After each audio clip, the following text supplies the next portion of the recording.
Hola, soy Mauricio José Suárez, esto es El Rey va Desnudo y esto pues no es la revista semanal porque precisamente este breve video es para informar que esta semana, Semana Santa, no va a haber el streaming de la revista semanal El Rey va Desnudo porque bueno, hasta alguien que es un workahólico o trabajohólico como yo necesita de cuando en cuando un descanso y pues me voy a tomar unos días para estar con la familia y para hacer cositas y para comer marisco y para pasarlo relajado y desconectado un poco de aquello que es mi esfuerzo cotidiano.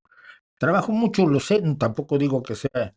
maravilloso que lo haga o que no lo haga, simplemente es un hecho que ocurre y precisamente porque ocurre, vale la pena de cuando en cuando hacerse a un lado un poco. Eh, Hay muchas cosas que comentar y creo que nos gustaría a todos tenerlas que comentar. Una en particular me llamó muchísimo la atención que ahora que se ha descubierto que la mayoría de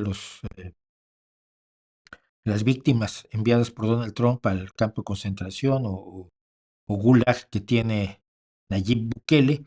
se ha descubierto que son totalmente inocentes, pero que no tenían ninguna relación ni con bandas, ni con terrorismo, no tenían ni siquiera una multa por escupir en la calle la mayoría de los 238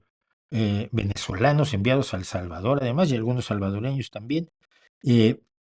pues se esperaría que se dijera hoy perdón y por lo menos los liberaran de la cárcel, aunque no los regresen a Estados Unidos. Pero Nayib Bukele ha dicho, reunido junto a Donald Trump, rindiéndole pleitesía a la peluca rubia de Donald Trump, dijo Nayib Bukele que él no tenía potestad para enviar un terrorista a Estados Unidos,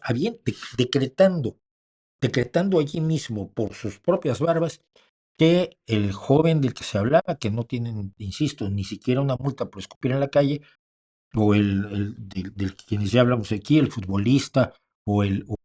experto en peluquería, que es un chico gay que ha sufrido lo indecible en ese sitio siniestro que ha armado Bukele, pues los ha declarado terroristas en su repeinada cabeza y por lo tanto los ha condenado a estar. Nadie sabe cuánto tiempo. Imagínese usted, usted está a lo suyo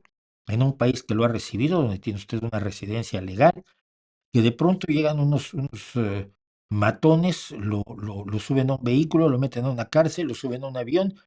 y lo mandan a una de las cárceles más aterradoras del mundo occidental, sin juicio y sin saber cuándo va a salir o si es que va a salir, porque algunos de los que han visto el SECOT, la cárcel esta que creó Bukele, han dicho que de ahí solo se sale pues, con los pies por delante, solo se sale en un ataúd. Ese tipo de cosas y otras muchas más, por supuesto, habría que comentar de lo que ha estado ocurriendo en el mundo y de lo que va a estar ocurriendo, porque repetimos, por lo que hace Donald Trump, no lo hace Donald Trump en Estados Unidos, porque entonces no nos importaría, como no nos importa lo que hace, no sé, ah, o no es de referencia internacional lo que hace el presidente de Panamá en Panamá. Pero lo que pasa es que Trump lo que hace, lo retoman sus corifeos, sus adeptos, sus seguidores, sus cómplices, el resto de la ultraderecha racista mundial, como es el caso de la fascista primera ministra italiana, Giorgia Meloni, que ha empezado a enviarse a sus inmigrantes a Albania y probablemente en las mismas condiciones, gente que no ha cometido ningún delito y que en vez de ser expulsada, que es lo que establecen las leyes de todos los países, alguien que no comete delito y simplemente está ahí irregularmente, se celebra un juicio de deportación y si el juez lo aprueba, se le envía de regreso a su país. Y no, los están metiendo en cárceles inmundas de las que no se sabe cuándo van a salir. Esperemos que no sea el caso de los inmigrantes a los que están mandando ahora a Albania, y dudo que muchos sean inmigrantes albaneses, la señora Giorgia Meloni. Cosas así son las que nos tienen que preocupar, pero también son cosas de las que a veces tenemos, y si podemos, tenemos que desconectar, que no puede uno vivir la vida angustiado por los horrores del planeta, que suficientes son, y siempre hay que recordar que aún en medio de la guerra hay gente que encuentra la forma de sobrevivir y de ver el lado más amable de la vida. Es lo que yo voy a intentar hacer en estos días y espero que ustedes también lo hagan. Si no pueden irse de vacaciones, no importa, se ponen abajo de la ducha y sienten que están en Galicia o en Asturias, donde parece que vamos a pasar el resto de la semana pasados por agua, o se meten ustedes a la bañera y sienten que están en el mar, que allí la vida es más sabrosa, y están con la familia y ven películas y salen a tomar un helado, que ya empieza a hacer un poco de calor, por lo menos por aquí, por estos lares, la primavera empieza a asomar las narices. Y nos vemos la semana próxima. Por cierto, ayer les dejé, y esto es importante, un video sobre el dolor y la religión, concretamente la religión católica, la religión cristiana, pero en concreto la Iglesia Católica, porque es en la que fundamentalmente se hacen estas celebraciones de Semana Santa, que son una exaltación del dolor, donde la gente se hace daño, mucha gente, muchos creyentes, con toda sinceridad se hacen daño pensando que a Dios le va a parecer muy bien, que Dios está encantado de verlos sufrir y abrirse las espaldas a latigazos o el pecho con estas esponjas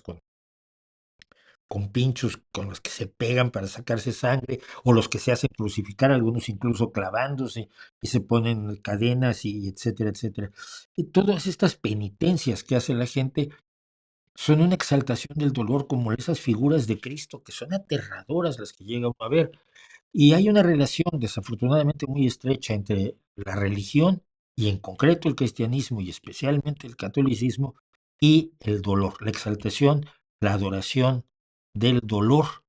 en lugar de adorar o exaltar las partes bonitas de la vida, ¿no? No sabe uno exactamente por qué, pero ahí está y la historia está allí para enseñarnos cómo se desarrolló esta relación del cristianismo con el dolor. Hay otras religiones que exaltan el dolor, el budismo exalta el hambre, el Islam tiene ceremonias también de autoflagelación, los aztecas hacían ceremonias de hacerse daño, los zulacotes, si ustedes se acuerdan de una película que se llamó Un hombre llamado caballo, hacen la llamada danza al sol, donde se atraviesan palos en el pecho o en la espalda y los izan con cuerdas y es un dolor tremendo que se supone que por lo menos en su caso pues, hace llover.